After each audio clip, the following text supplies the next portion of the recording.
Hello दोस्तों, मैं रमेश चोपड़ा आज एक बार फिर आप सबके सामने बैटिंग का एक बहुत ही इंटरेस्टिंग, बहुत ही ख़ास टॉपिक लेके आया हूं।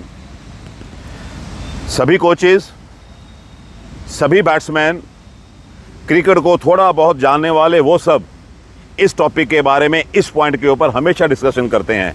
बॉटम हैंड बैटिंग में बॉटम हैंड का क्या रोल है, बैटिंग में बॉटम हैंड की क्या इंपॉर्टेंस है, आज हम उसको डिस्कस करने वाले हैं।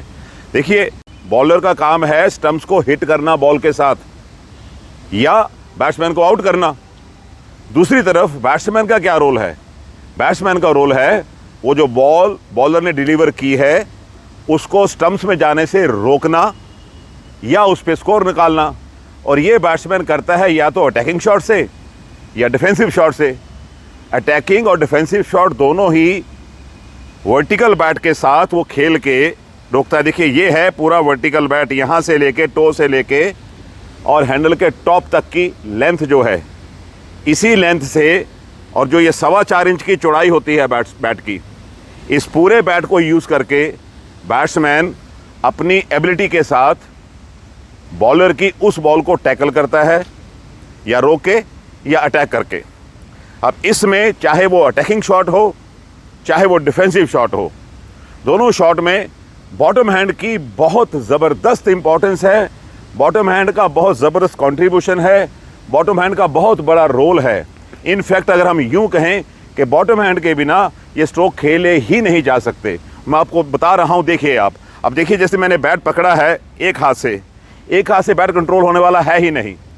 मैं दोनों हाथ से पकड़ूंगा, दोनों हाथ से बैट कंट्रोल होगा। वो अलग बात है कि टॉप हैंड का रोल अलग है, बॉटम हैंड का रोल अलग है, बट रोल दोनों का ही है, क्योंकि दोनों ही हाथ एक बन के बैटिंग करते हैं। दोनों हाथ जब एक बन के बैटिंग करते हैं, यहीं पे आपके बैट की स्विंग आती है, यहीं पे बॉडी के वेट के साथ, फॉरवर्ड मोमेंटम के साथ और बैट की स्विंग के साथ आपको फोर्स मिलती है।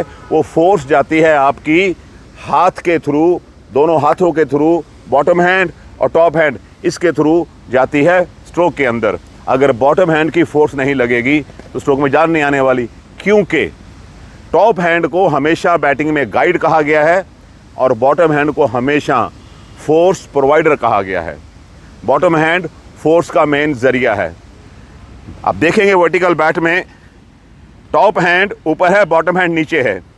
अब ये बॉटम हैंड जितना हैंडल के नीचे जाएगा, देखिए जितना हैंडल के नीचे जा रहा है उतना ही ये जो आपका मेन स्वीट पार्ट है, जो टो से 4 इंच ऊपर, लगभग इतना ऊपर ये सारा स्वीट पार्ट है, हैंडल से लेके 4 इंच नीचे, मतलब यहाँ से लेके यहाँ तक का स्वीट पार्ट है। ये हो गया पॉइंट ऑफ कॉन्टैक्ट। जब आपका बॉटम हैंड हैंडल के पास है ग्रिप में, तो इसका मतलब पॉइंट ऑफ कॉन्टैक्ट के पास चला गया ये। अगर ये पॉइंट ऑफ कॉन्टैक्ट के पास है तो ये लीवर शॉर्ट हो गया। जब लीवर शॉर्ट हुआ तो यहाँ पे कंट्रोल तो बहुत बढ़ गया बैट्समैन का, पर पावर ख़त्म हो गई, पावर बहुत कम आएगी। अब पावर लेने के लिए बॉटम हैंड अपना काम करना शुरू कर देता है, कई बार यहाँ पे गलतियाँ होनी शुरू हो जाती है। दूसरी तरफ अगर यही बॉटम हैंड ऊपर है, जहाँ पे दोनों हाथ हमारे हैंडल के पास जा रहे हैं, बॉटम हैंड यहाँ आ गया, अब यहाँ से ये पॉइंट ऑफ कॉन्टैक्ट से दूर हो गया, उतना ही लीवर लंबा हो गया। जब लीवर लंबा है तो यहाँ आपको फोर्स तो ज़्यादा मिल रही है, पर स्ट्रोक के ऊपर आपका कंट्रोल बहुत कम हो जाएगा। ये तो हो गया रोल बॉटम हैंड का टोटल ग्रिप के अंदर। अब हम देख रहे हैं कि डिफेंसिव स्ट्रोक में बॉटम हैंड की पोजीशन क्या बनती है। मैं आपको कुछ स्ट्रोक खेल के दिखा रहा हूँ, आप उनको देखिए पहले, फिर मैं आपसे इस स्ट्रोक के ऊपर और बॉटम हैंड की पोजीशन के ऊपर बात करता हूँ।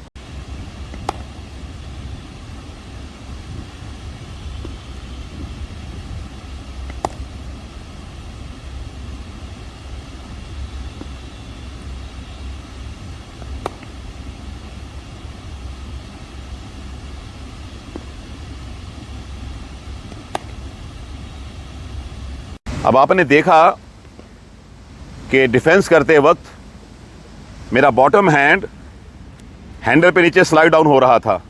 ये क्यों हो रहा था? यहाँ से ये जा रहा था। ये क्यों जा रहा था? ये इसलिए जा रहा था कि जो बॉल की फोर्स है बैट पे लगती है उसको ये बैट अब्जॉर्ब कर सके, क्योंकि बॉटम हैंड नीचे होने की वजह से बिल्कुल सॉफ्ट बैट प्रेजेंट हो रहा है।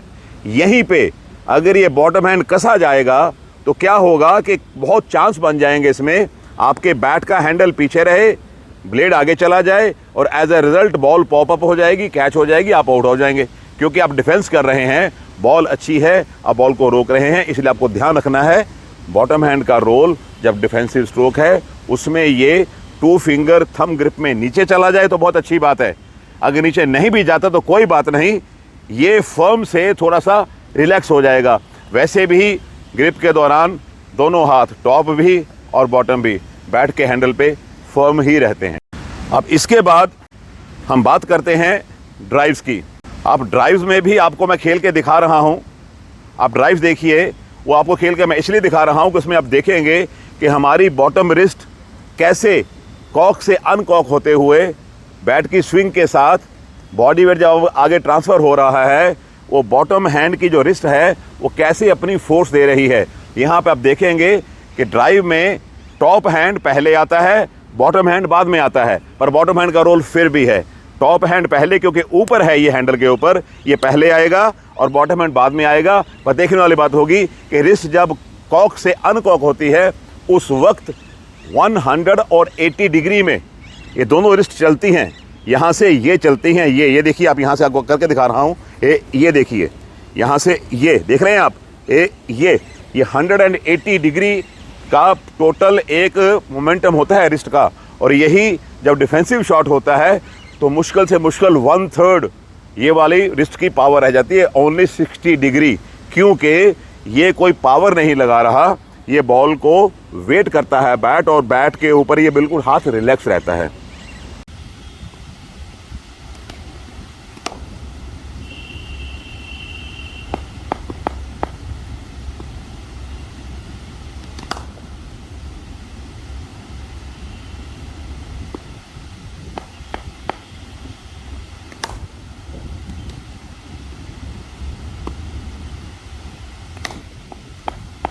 अब दोनों हाथों की बैटिंग के अंदर, वर्टिकल बैट के अंदर जो पोजीशन है, टॉप हैंड पहले एंड बॉटम हैंड बाद में, रोल दोनों का ही है, बॉटम हैंड को हम इग्नोर नहीं कर सकते। हाँ, एक चीज़ का आपको ध्यान रखना है, जब आपकी बैक लिफ्ट शुरू होती है, बैक लिफ्ट में अगर बॉटम हैंड आपका पहले आ जाएगा तो चांसेस हमेशा बनते हैं, एक तो बैक लिफ्ट शॉर्ट रहेगी आपकी, दूसरी बैक लिफ्ट हो सकता है स्लिप या गली की तरफ जाना शुरू हो जाए। ऐसा केस होता है तो आपके स्ट्रोक सारे स्पॉइल हो जाएंगे। बॉटम हैंड को ये काम करने से आपको रोकना है। जहां बॉटम हैंड के कई फायदे हैं वहां पे नुकसान भी बहुत हैं। आपको इन चीज़ों का ध्यान रखना है कि बैक लिफ्ट के दौरान बैक लिफ्ट टॉप हैंड से इनिशिएट होगी, बॉटम हैंड सिर्फ सपोर्ट करेगा, इसका कोई एक्शन नहीं है बॉटम हैंड का। बॉटम हैंड का एक्शन आता है बैटिंग में, डिफेंस में जैसे मैंने पहले कहा नीचे आएगा, अटैक में पॉइंट ऑफ कॉन्टैक्ट उस वक्त टॉप हैंड के बाद बॉटम हैंड आएगा और अपनी पावर को टॉप हैंड को ये ट्रांसफर कर देता है, उसके बाद रिलैक्स हो जाता है। सिर्फ बॉटम हैंड को यूज़ करना सीखिए ड्राइव में, at the point of contact ही उसका काम है, उसके पहले और उसके बाद में ये नॉर्मल रहता है। अब हम आते हैं बैक फुट के फोर्सिंग शॉट पे। बैक फुट के फोर्सिंग शॉट में अक्सर बैट्समैन एक गलती करते हैं, स्ट्रोक को तेज मारने के चक्कर में वो अपना बॉटम हैंड और बैक शोल्डर स्ट्रोक में ले आते हैं। इससे क्या होता है, इससे आपके शोल्डर्स की डायरेक्शन हल्की सी, ये सामने की डायरेक्शन है, यहाँ से हल्की सी आपकी direction mid wicket mid down की तरफ आ जाएगी। जब डायरेक्शन मिड डाउन और मिड ऑफ की तरफ आती है, बैट आपका सीधा जाने की बजाय उस तरफ चला जाता है, बॉडी स्ट्रोक की लाइन के अक्रॉस चला जाता है। यहाँ पे आपको बॉटम हैंड को स्ट्रोक में पहले नहीं आने देना। हाँ, बॉटम हैंड का बहुत बड़ा रोल है बैक फुट के फोर्सिंग शॉट में, बहुत बड़ा रोल है। वो कब है, जब आपका फॉलो थ्रू हो रहा है, यहाँ से ये स्ट्रोक आपका लग गया, इस फॉलो थ्रू में ही बॉटम हैंड बैट को आगे लेके जाएगा, यही फोर्स का जरिया बनता है। आप देखिए यहाँ स्ट्रोक लगा, स्ट्रोक के साथ ही बॉटम हैंड बैट को आगे लेके जाएगा फॉलो थ्रू में, और यही फोर्स का मेन जरिया बनता है। ये पॉइंट, दोनों पॉइंट आपको नोट करने हैं। एक, स्ट्रोक बैक फुट स्ट्रोक में पहले बॉटम हैंड को नहीं आना है, स्ट्रोक लगते ही कॉन्टैक्ट होते ही बॉटम हैंड बैट को फॉलो थ्रू में लेके जाएगा और यही फोर्स का मेन जरिया बनेगा। अब इसके बाद हम देख रहे हैं क्रॉस बैटेड शॉट।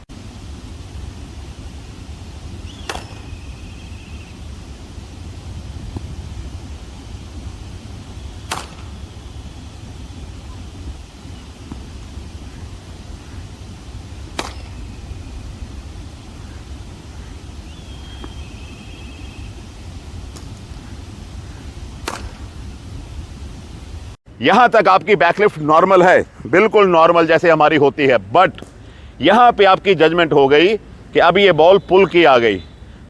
पुल के लिए इमीडिएटली क्या होगा, ये बॉटम हैंड एक्शन में आ जाएगा, हैंडल पे स्ट्रांग हो जाएगा और ये बैट को पिछले शोल्डर के ऊपर ले जाएगा। यहां से आप क्या देखेंगे कि यहां से आपकी फोर आर्म ये बॉडी से दूर हो गई और जो ये वाली फोर आर्म है आपकी बैक एल्बो है, ये बॉडी में टक हो जाएगी अंदर को। कैसे, ये देखो ये ऊपर आ गया यहां से, और ये ऊपर इसलिए आया है, बॉटम हैंड का जो ये रोल है, ये बैट की स्विंग को थ्रो करेगा ऊपर से नीचे बॉल के ऊपर, और फिर रिस्ट, यही रिस्ट रोल हो जाएगी बॉटम हैंड की और बॉल नीचे जाएगी। अगेन देखिए आप, ये यहां चला गया, यहां से देखो ये पकड़ा इसको, यहां चला गया, यहां से पूरी पावर के साथ बॉल के ऊपर थ्रो हुआ, रिस्ट रोल हुई और ये फॉलो थ्रू। एक चीज आपको और ध्यान में रख के चलना है, खास करके उस वक्त पे जब आप आउट ऑफ फॉर्म जा रहे होते हैं, आपकी टाइमिंग ठीक नहीं चल रही होती, आपका टोटल मैच के अंदर कॉन्फिडेंस बहुत लो हुआ होता है, तो ऐसे में अक्सर बॉटम हैंड का जो ग्रिप है ये आपके इनर एज की तरफ जाना शुरू हो जाएगा। आप देखिए जो वी है हमारे बॉटम हैंड की, ये अक्सर इनर एज की तरफ जाना शुरू हो जाता है, और ऐसे में सबसे पहला अटैक होता है आपकी बैक लिफ्ट के ऊपर।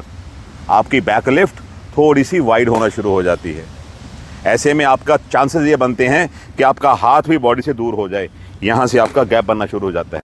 इसमें से बाहर आने के लिए आपको मैं एक दो एक्सरसाइज बता रहा हूँ। सबसे पहली एक्सरसाइज है, आपको मिरर के सामने खड़ा होकर स्टांस लेना है, जहाँ पे आपका बैक शोल्डर मिरर के सामने रहे। वहाँ से आप जब लेंगे, ऐसा करेंगे तो आप देखेंगे अपना बॉटम हैंड को मिरर में देखेंगे कि ये आपका एज की तरफ ना जाए। जब लग रहा है तो उसको सेट कर लो, इसको बार बार देखेंगे तो आपका ठीक होगा। और इसी ग्रिप को आपको विजुलाइज भी करना है बार बार। जब इसको बार बार विजुलाइज करेंगे तो आपका ग्रिप ठीक होना शुरू हो जाएगा। दूसरी जो है सिंगल हैंड, टॉप हैंड से आप ये ड्रिल करेंगे। ये सिर्फ ये जो मैं अपनी बैट की स्पीड हम कैसे बढ़ाएं या how to improve bat speed, उस वीडियो में आपको बता के गया हूँ। सिर्फ आपको यही करना है। और तीसरा जो सबसे ज़रूरी है वो ये है आपका 2 फिंगर और थंब ग्रिप। देखो आप, ये 2 फिंगर और थंब ग्रिप, इसकी प्रैक्टिस बार बार करें आप, थोड़ा सा फर्म रखें इसको। ऐसे में आप देखेंगे कि आपका ये बिल्कुल हैंडल के पीछे, आप यहाँ से देखिए ये हैंडल के पीछे आ रहा है। ये पाम ग्रिप नहीं है। आप देखिए मेरा ग्रिप ओपन है यहाँ पे, ये देखिए ये सारा ओपन है। ये ऐसा ग्रिप नहीं है। ऐसा ग्रिप आते ही आपके बैट का फेस खुल जाएगा। हमें बैट का फेस खोलना नहीं है, हमें बैट का फेस बॉल की लाइन में लाना है। उसके लिए आपको क्या करना है, उसके लिए आपको ये वाला फिंगर ग्रिप रखना है। यहाँ से आप देखेंगे आपकी मेनली ये 2 फिंगर और थंब मिलके ये इसको बैट को कंट्रोल कर रहे हैं। बाकी की आपकी फिंगर्स ओपन है, पाम इज ओपन। दूसरी टिप आपको दे रहा हूं, पाम ग्रिप से बचें। बैट के ऊपर ये जो पाम ग्रिप है, ये वाला, ये देखिए पूरा देख रहे हैं ना आप, इस ग्रिप से बचें। ये ग्रिप आपकी स्विंग को, आपकी बैकलिफ्ट को, आपके सारे स्ट्रोक को स्पॉइल कर देगा। इससे बचें आप। तीसरा टिप आपको दे रहा हूं, फोर्स जनरेट होती है स्ट्रोक में आपकी स्विंग के हिसाब से, बॉडी का जो वेट ट्रांसफर होता है उसके हिसाब से, और मोमेंटम के हिसाब से आपका बॉडी का मोमेंटम बनता है। ये तीनों चीज़ें मिलके आपकी रिस्ट में और आपकी फिंगर्स में फोर्स को ट्रांसफ़र करती हैं, और आपकी रिस्ट और आपकी फिंगर ये फोर्स को बैट में ट्रांसफ़र करते हैं। इसलिए अपने बॉटम हैंड को हमेशा ट्रेन करना सीखिए। जितना अच्छा इसको ट्रेन कर लेंगे उतना अच्छा बैट्समैन बनने शुरू हो जाएंगे। मुझे उम्मीद है कि बॉटम हैंड के रोल के ऊपर, बॉटम हैंड की इंपॉर्टेंस के ऊपर और बॉटम हैंड क्या कर सकता है बैटिंग, इसके ऊपर मेरी ये छोटी सी अटैम्प्ट आपको अच्छी लगी है। अगर ये वीडियो आपको अच्छा लगा है, इसको लाइक करें, शेयर करें और बेल आइकन को प्रेस करना मत भूलिएगा, ताकि आपको नेक्स्ट वीडियो का नोटिफिकेशन मिल जाए। मेरे वो व्यूअर्स जो इस वीडियो को देखने के लिए मेरे चैनल के साथ आज पहली बार नए जुड़ रहे हैं, उन सब से मेरी रिक्वेस्ट है कि मेरे चैनल को सब्सक्राइब करें। मेरे साथ बने रहने के लिए और आगे वाली वीडियो जो आने वाली हैं उनका वेट करने के लिए आपका बहुत बहुत शुक्रिया। God bless you all.